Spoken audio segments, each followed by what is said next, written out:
vous qui vous pencherez sur ces pages, avec l'émoi d'y revoir, parmi tant de choses mortes, des figures jadis connues, ne soyez point étonné de trouver l'enfant qui se raconte si peu semblable à votre souvenir.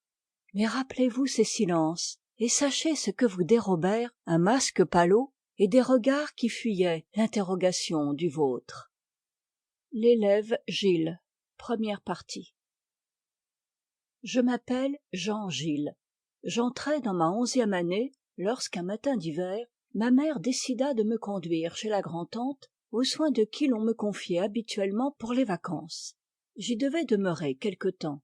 Une coqueluche qui s'achevait était le prétexte de ce séjour, à l'idée duquel j'aurais éprouvé bien de la joie si je ne sais quoi dans sa brusque nouvelle ne m'eût empêché de m'abandonner à ce sentiment. Mon père ne parut pas au déjeuner. J'appris qu'il se trouvait là et prenait du repos. J'osai m'en féliciter car sa présence m'était une contrainte. Il demeurait à l'ordinaire absorbé dans ses pensées et je respectais le plus possible son recueillement, mais le mot, le geste, dont il m'arrivait de troubler le silence, provoquait sa colère. J'en venais à jouer sans bruit et à redouter comme la foudre le heurt de quoi que ce fût. Cette perpétuelle surveillance où j'étais de moi-même me gênait, à table surtout.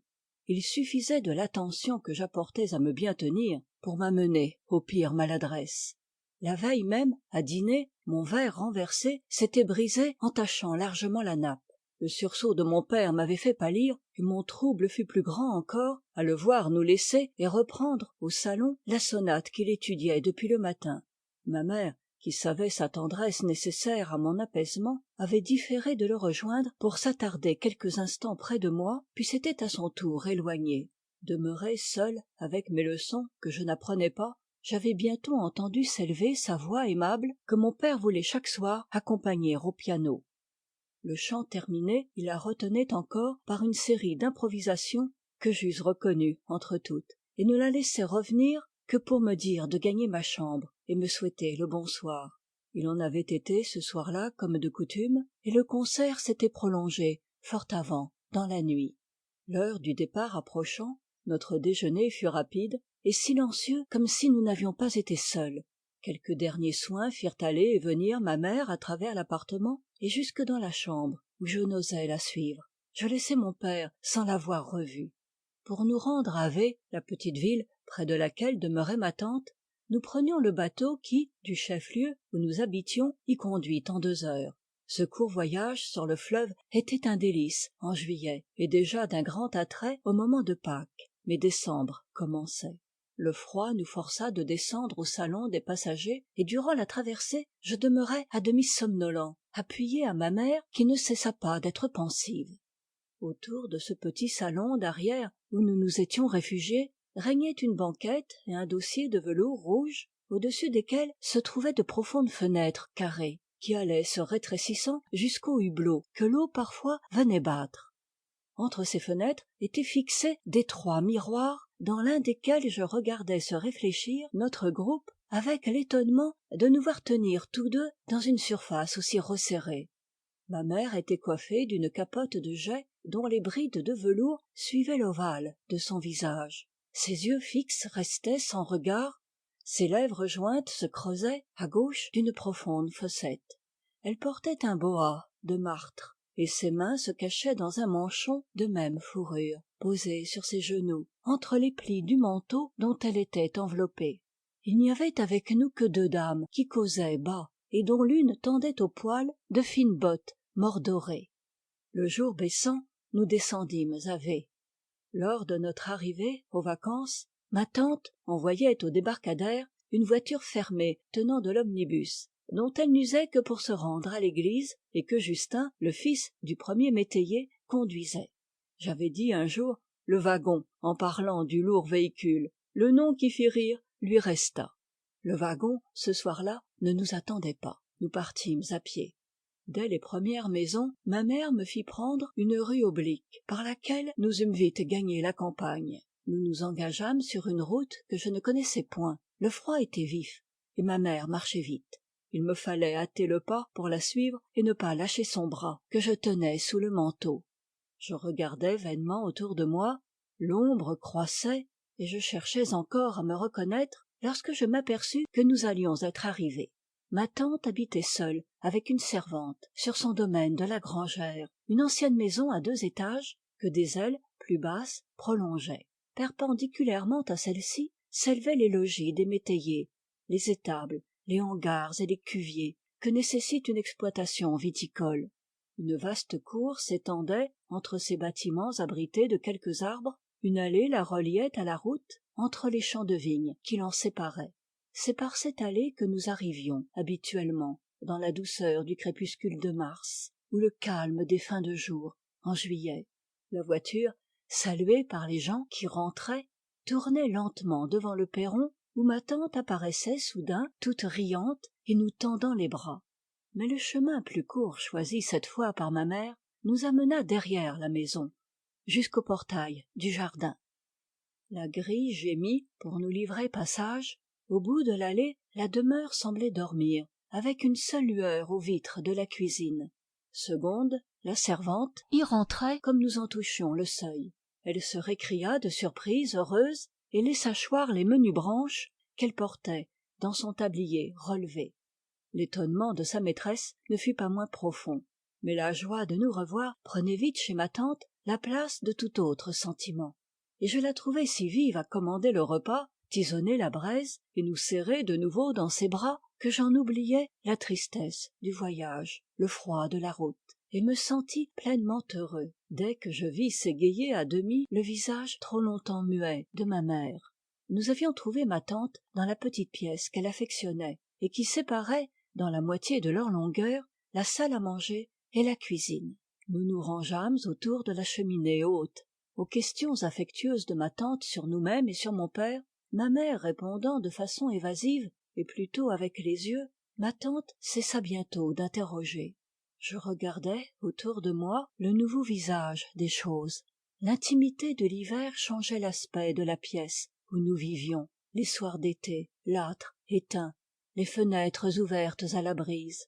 L'abat-jour ne projetait qu'un cercle de clarté, au-delà duquel les meubles s'enveloppaient d'ombre et semblaient s'écarter de notre vie.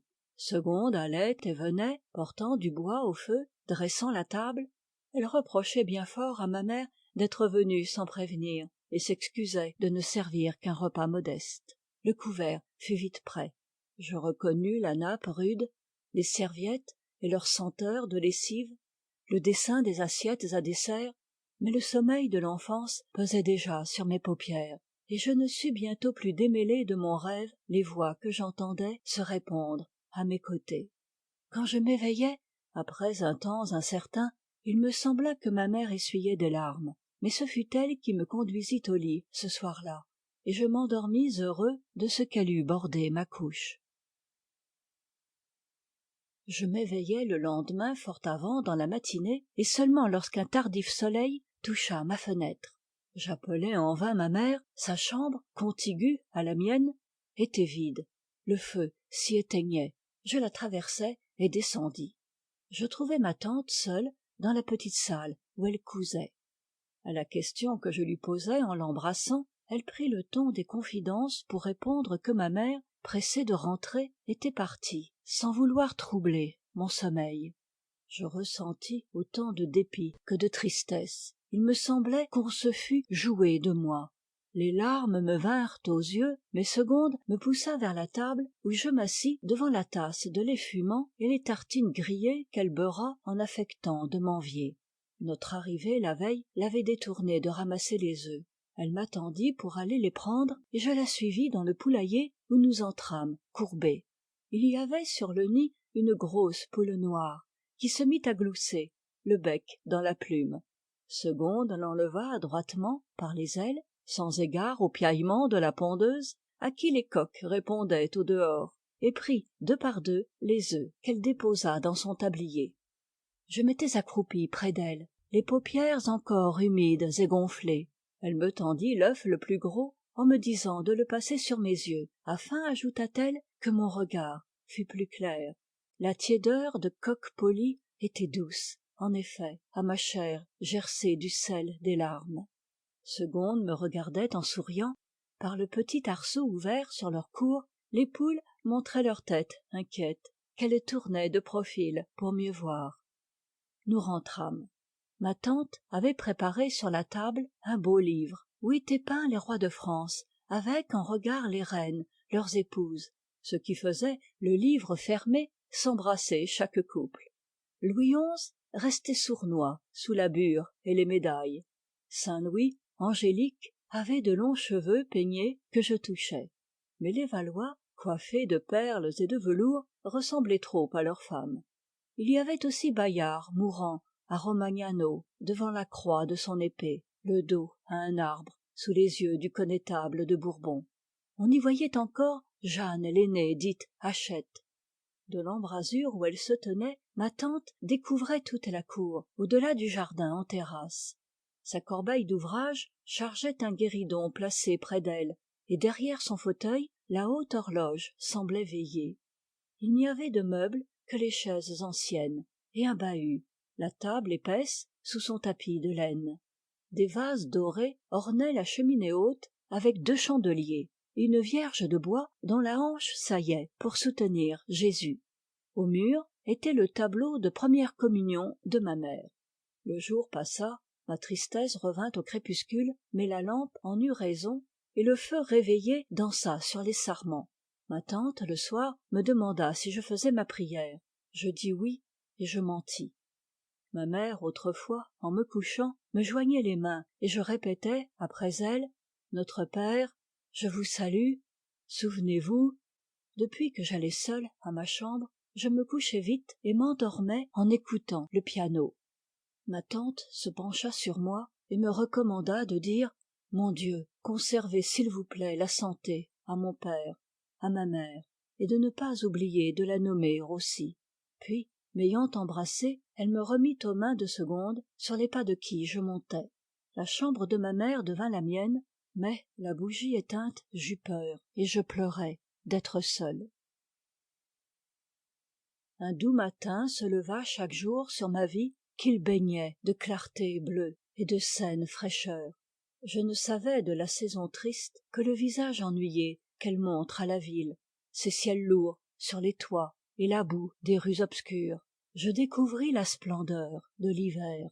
Ma chambre, située à l'extrémité de l'aile gauche, ouvrait sur les champs que les vignes dépouillées peuplaient de serpents noirs et de piquets. Mais la pureté du ciel pâle s'étendait sur elle jusqu'au lointain à peine brumeux. Un coteau se haussait, portant un village où le clocher pointait. Des pas claquaient sur la route aperçue et des voix parfois en venaient. Le jardin nu m'étonna. Le paulownia y révélait une ossature tourmentée. Les marronniers levaient des bras transis. Les arbustes semblaient des balais de brande. La haie, un treillis épineux. Les groseilliers se mouraient près de la fontaine qui dégelait goutte à goutte au soleil rose. La charmille n'était plus un abri et laissait voir, bouchons de paille mouillée, les nids insoupçonnés aux dernières vacances. Seules les bordures de buis restaient vertes et, sur le mur bas, la toison de lierre se chargeait d'étranges raisins. Je pensais que notre venue avait surpris les choses.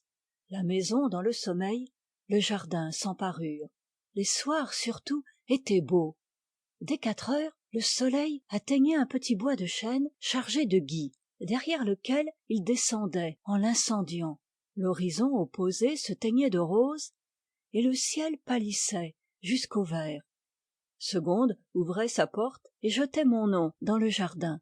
Je rentrais et c'était le livre repris, le conte à voix basse, ou l'attente délicieuse sous la lampe, le repas, le coucher prompt, un modeste et sage bonheur. J'écrivais de mon mieux à ma mère qui, en retour, m'embrassait bien fort dans ses lettres à ma tante. Elle pensait venir me chercher à Noël, et, malgré l'ennui où j'étais de ne plus la voir, il ne me tardait guère de rentrer à la ville que j'imaginais si triste sous le brouillard d'hiver. Je pensais plus vivement à elle chaque soir, en me couchant, et, à mes prières retrouvées, j'ajoutais la phrase enseignée par ma tante. Mon Dieu, conservez la santé.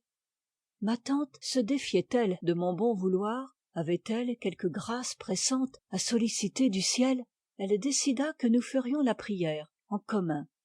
Le jour même, quand les cruches d'eau chaude montées et le feu allumé chez sa maîtresse, Segonde vint me chercher. Ma tante se mit debout devant la Vierge de la cheminée, attira une chaise que ses mains jointes tinrent inclinée, elle m'indiqua un tabouret à son côté, et Segonde s'agenouilla sur la plaque du foyer. Ma tante commença alors une longue prière et récita le pater, l'Ave Maria, le credo, le confiteor, d'une voix fervente à laquelle Segonde répondait. Puis elle annonça qu'elle allait prier Marie pour le rétablissement d'une personne à qui, sans la nommer, elle nous demanda de penser. J'entendis alors les litanies de la Sainte Vierge, et la statue de bois que fixait la récitante m'en parut auréolée. Cause de notre joie, rose mystique, tour de David. À chaque invocation, Segonde jetait un rapide « Priez pour nous », par lequel je craignais de voir se clore la prière. Mais les louanges succédaient aux louanges, maison d'or, arche d'alliance, porte du ciel, étoile du matin, il me semblait que ma tante les créa à mesure. Santé des malades, refuge des pécheurs, consolation des affligés, reine des martyrs, les deux femmes se turent comme une cloche qui a battu tous ses coups, et ce fut une formule plus grave, dite pour recommander à Dieu l'âme des morts. Nous vous recommandons, ô mon Dieu, les âmes des fidèles défunts et, en particulier, celles des membres de notre famille qui nous ont devancés auprès de vous. Daignez abréger leurs épreuves si elles ne jouissent pas encore de votre lumière. N'ayez point mémoire des fautes où elles ont pu choir, mais considérez la bonne volonté qu'elles eurent de vous suivre, et montrez-nous la même indulgence à nous, vos serviteurs et vos servantes, qui vous prions dans le péché et l'attente quotidienne de la mort. Ma tante se signa lentement, et son baiser sur mon front fut plus grave. Segonde releva dans les angles de la cheminée les deux tronçons de la bûche brasillante, couvrit de cendres les tisons du foyer, et, prenant la bougie qu'elle venait d'allumer, elle éclaira notre montée silencieuse vers les chambres. Les jours ordinaires se suivaient sans différer entre eux, mais le dimanche venait comme l'époux attendu dans la paix de notre semaine, et toute la maison se préparait à le recevoir. Dès le vendredi, Maria, la femme du métayer gentil, battait le linge au lavoir. Le lendemain, ses deux filles venaient aider Segonde, qui déjà se multipliait. L'eau ruisselait sur les dalles de la cuisine, les vitres étaient frottées mieux que des miroirs, le cuivre des chaudrons, des chandeliers, l'étain des couvercles et des moules reprenaient tout leur éclat. On confiait le plancher de la petite salle et des chambres à une femme renommée pour le savoir rendre luisant. Un homme était distrait du soin des vignes pour celui de la cour et du jardin. La maison, envahie, devenait inhabitable. La salle à manger, le salon surtout, restaient seuls paisibles, car notre vie ne les troublant guère, Segonde ne leur infligeait que plus rarement son minutieux nettoyage. Au soir tombant, tout ce monde s'attablait, non dans la cuisine dont la servante défendait l'accès, mais dans une pièce contiguë où le jardinier pensait toujours ne pouvoir se loger. De bonne heure, Segonde congédiait les convives, coupant court aux causeries, et pressant au besoin le repas. Puis, seule, elle commençait la revue, et bien souvent, pour monter, je devais attendre qu'elle eût relavé quelques carreaux, refrotté un chandelier pas assez brillant à son gré, savonné la table, ou donné le dernier coup de balai, car elle n'aurait souffert ni que je pusse gagner ma chambre sans elle, ni de laisser sa besogne pour m'accompagner, malgré le conseil répété que lui en donnait ma tante. Cette activité la reprenait dès l'aube du jour dominical. Après les premiers soins du ménage, elle regagnait sa mansarde où elle changeait pour un foulard de soie noire le mouchoir de couleur qui serrait habituellement sa tête, se vêtait de neuf sous une mante ronde et courait aider sa maîtresse. Ma tante portait dans la semaine de longs vêtements gris simplement serrés à la taille et un bonnet de dentelle dont les attaches pendaient de chaque côté de son visage austère. Elle était haute et si droite que le ventre offrait son appui aux mains croisées lorsqu'elle se tenait debout et causait. Elle prenait le dimanche une coiffure plus lourde de rubans noirs et violets, dont les brides larges se nouaient à plat sous le menton.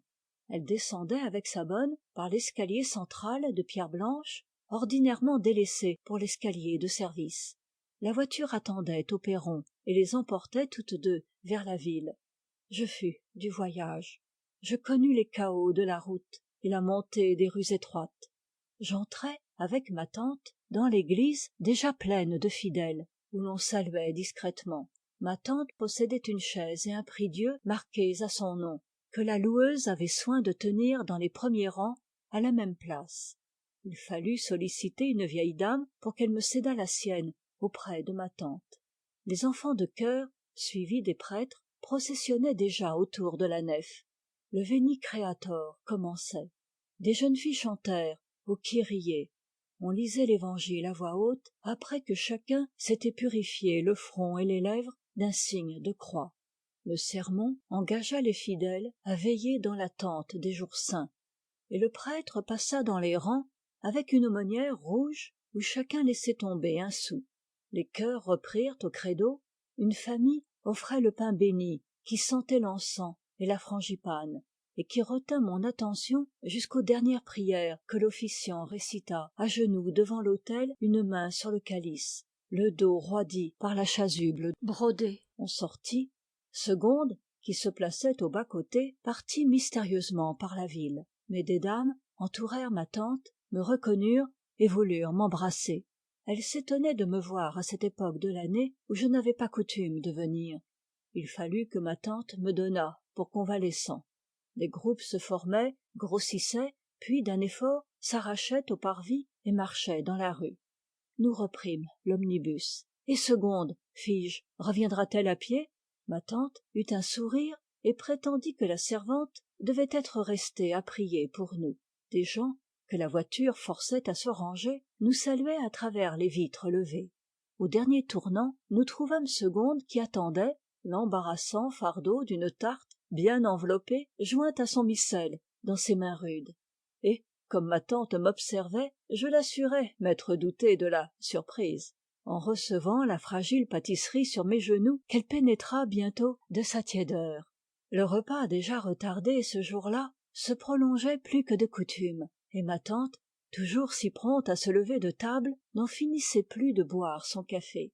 Quand sonnait vêpres, la promenade recommençait, coupée d'arrêts après l'office, chez de vieilles demoiselles. Nous espérons que vous avez apprécié cet aperçu. Pour continuer à écouter ce livre audio sur Google Play Livres, utilisez le lien dans la description de la vidéo.